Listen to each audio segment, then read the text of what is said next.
The next group we have for your enjoyment is the Eagle Raven Dancers of Juneau. Agnes Bellinger is the instructor, director, choreographer of the Eagle Raven Dancers. Under her direction and tutorage, several dance groups have been organized in southeastern Alaska and the state of Washington. Various student groups have participated in several prestigious events throughout the nation as Goodwill Cultural Ambassadors since 1980. They have also participated in numerous building dedications, local and statewide conventions, several fundraising programs for nonprofit organizations, as well as street dancing. Hey, hi, Uncle. He's back. He went to call his wife, see? Clarence. Ladies and gentlemen, please help me welcome the Eagle Raven Dancers of Juneau. Hey.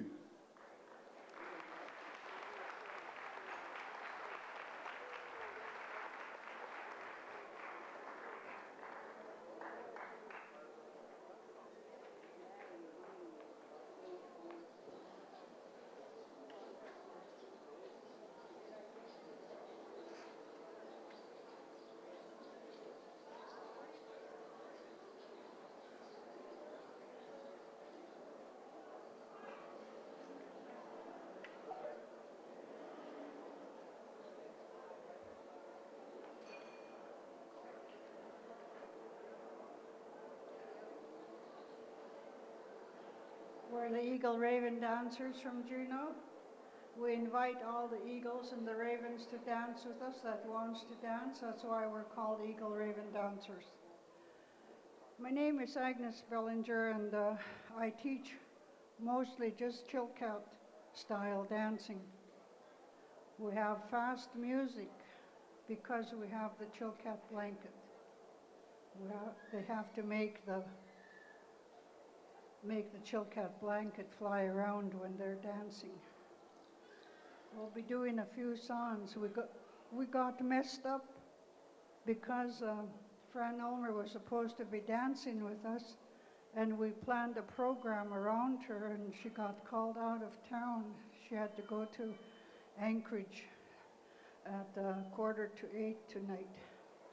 So we had to do a last-minute revision, but we'll do the best we can.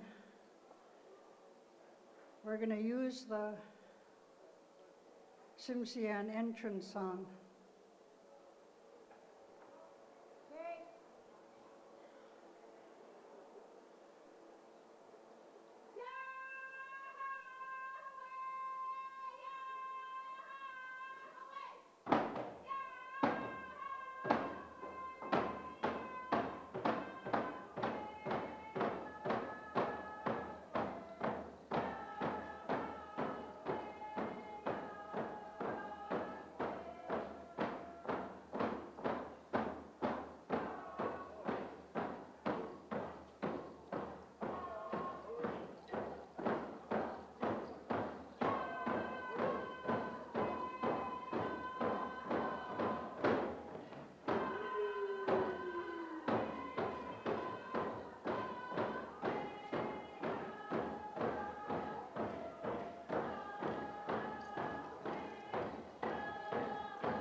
Jack Strawn is my nephew. He was my student over 10 years ago. When he first day he came to my class, I knew he was going to be a leader of singing and dancing. I can always tell by their interest of what they're going to do with what I teach them. I'd like to mention that I worked pretty hard training a lot of people to sing and dance. They all know who they are. I had a reason for that.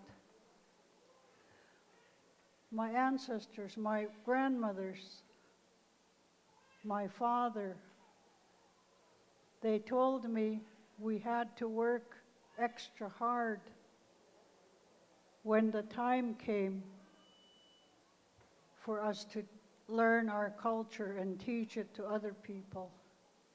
He was telling me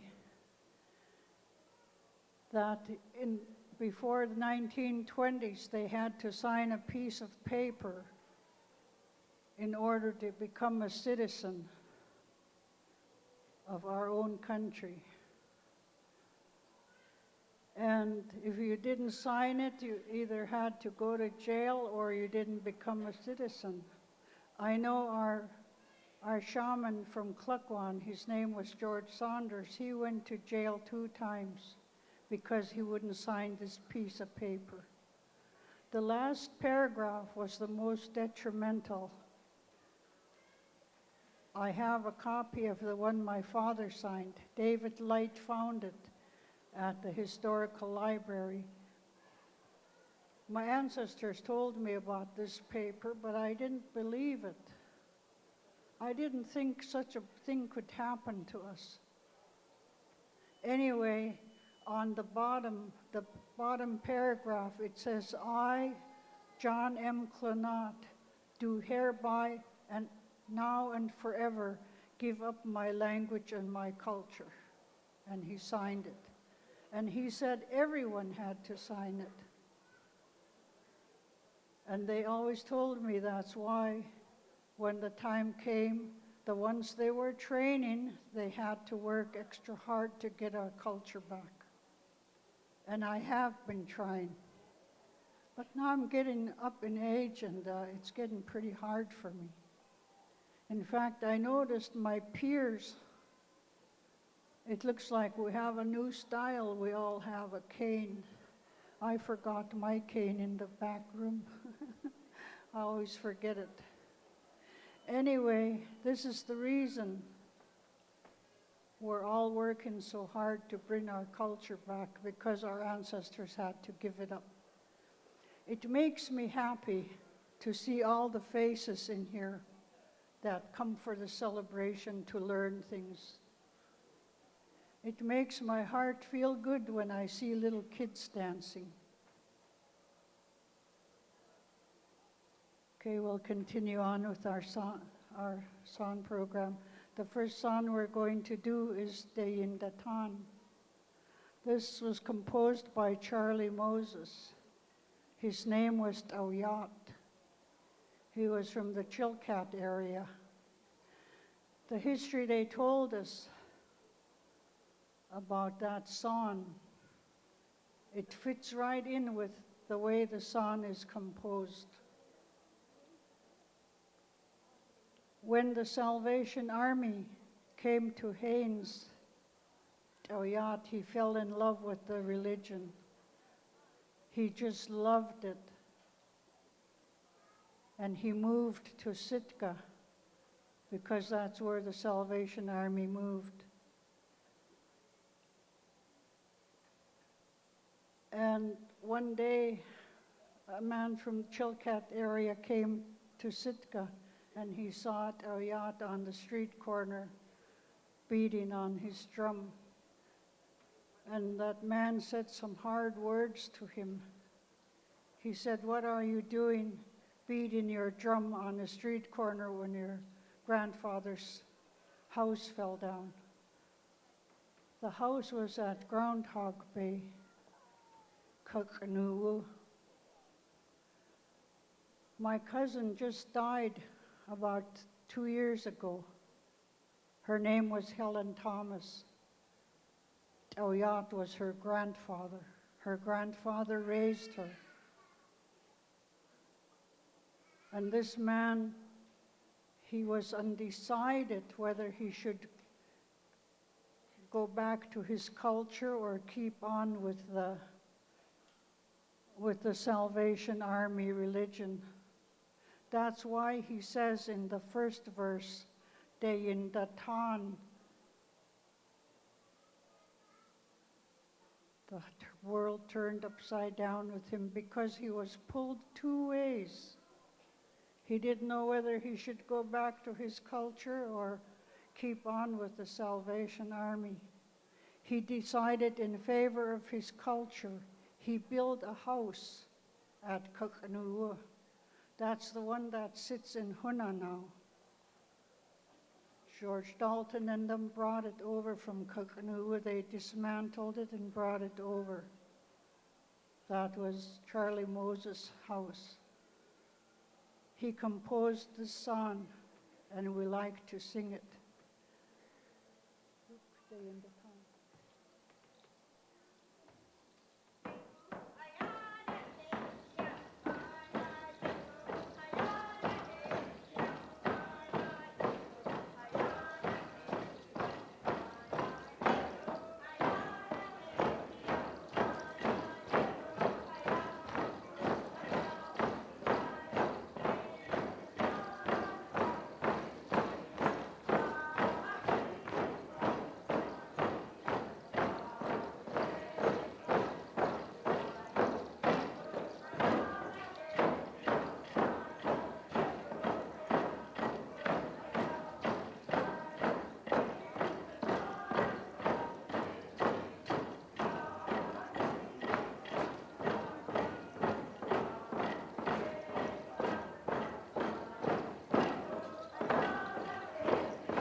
We pay tribute to our ancestors by using the songs they composed.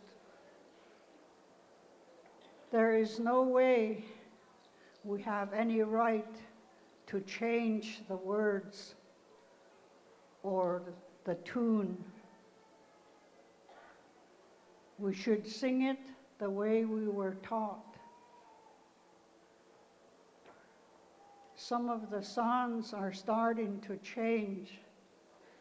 20 years ago, I taught a lot of people, and as the song is being taught here and there. It's just changing. We know who composed the songs we use and who it was composed about. The, go ahead. The next song we're going to do is Hooch Inis. It was composed by Sealaska. Ed Shortridge from Cluckwan. It was composed about Susie, oh God, I can't remember her last name. Her Indian name is, God,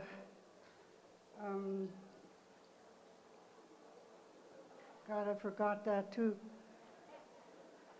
Anyway, it was composed about Isabel Cassick's. Huh? No.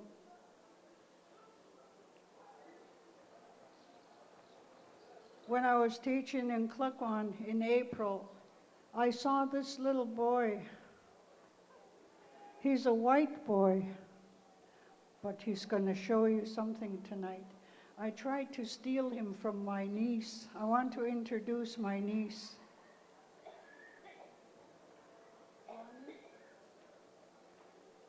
Lonnie, can you come here? This is Lonnie Strawn Hodge. She teaches our culture and our language up in Cluckwan, and she does a real good job. Anyway, she had this little student and I was trying to steal him. I think he'll outdo any Chilkat dancers that I know. I'd like to feature him now, and I'd like his teacher to stand right here with me. Hooch Inis.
Give the little man a big hand, please.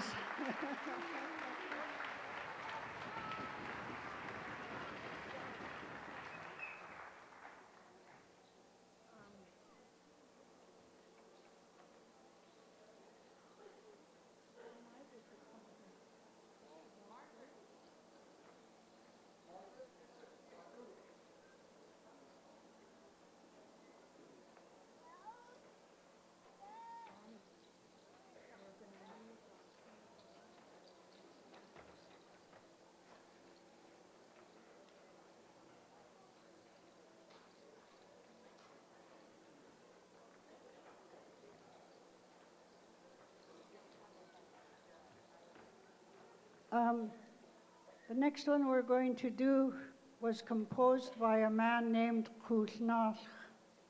I was Tom Jimmy's, my grandfather, Tom Jimmy's younger brother. It was composed about Nellie Willard.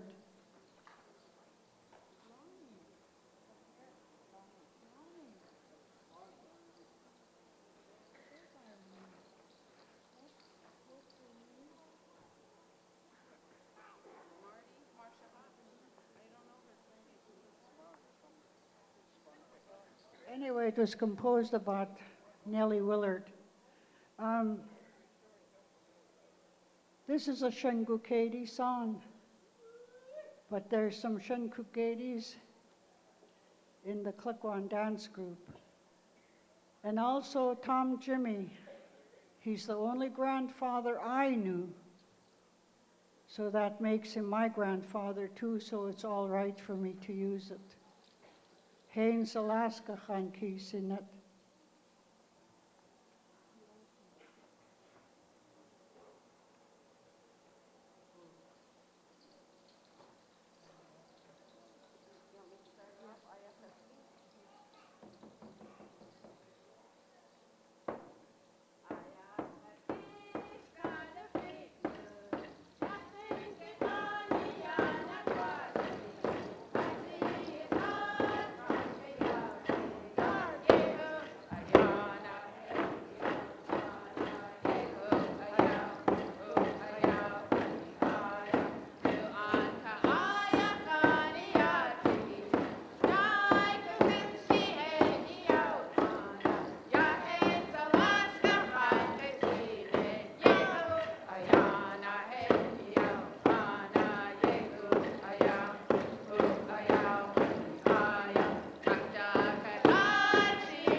Some of my dancers are going to perform somewhere else, so we're going to have to say goodnight to you.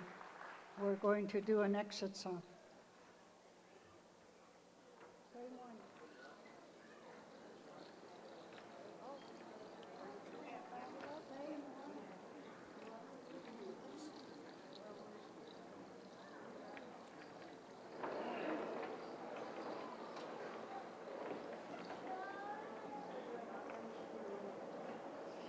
The next song we're going to do, they decided to do another one, is Gusuwa Eka Guantanietke.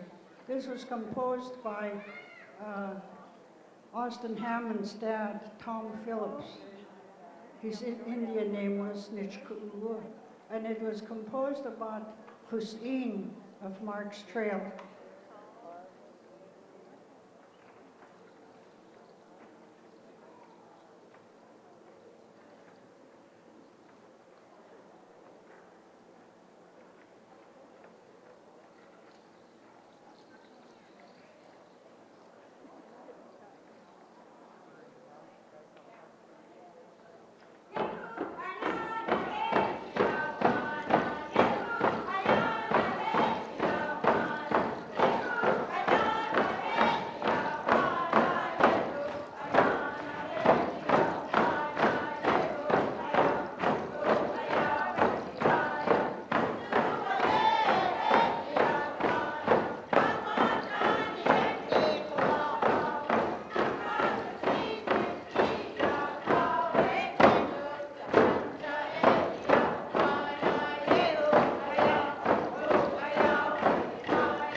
Raven Dancers, Juneau, Alaska.